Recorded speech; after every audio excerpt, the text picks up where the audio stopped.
സംസ്ഥാന ന്യൂനപക്ഷ commission Malappuram sitting Tirur PWD rest house ഹാളിൽ നടന്നു. Commission chairman advocate A. Rasheed ഹർജികൾ പരിഗണിച്ചു. മലബാർ മേഖലയിൽ ഹയർ സെക്കൻഡറി വിഭാഗത്തിൽ വിദ്യാർത്ഥികൾക്ക് ആനുപാതികമായി അധ്യാപക തസ്തിക സൃഷ്ടിക്കുന്നതിന് നടപടി സ്വീകരിക്കണമെന്നാവശ്യപ്പെട്ട് പരപ്പനങ്ങാടി സ്വദേശി സമർപ്പിച്ച ഹർജിയിൽ തുടർ നടപടികൾ അവസാനിപ്പിച്ചു.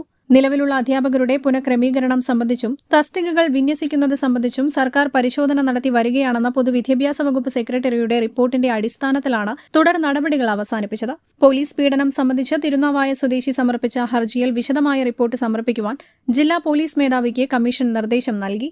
സർവീസ് ആനുകൂല്യം ലഭ്യമാക്കുന്നത് സംബന്ധിച്ച് KSRTCയിൽ നിന്ന് വിരമിച്ച കോഡൂർ സ്വദേശി സമർപ്പിച്ച ഹർജിയിൽ നടപടി കൈക്കൊള്ളുമെന്ന് KSRTC അധികൃതർ കമ്മീഷനെ അറിയിച്ചു.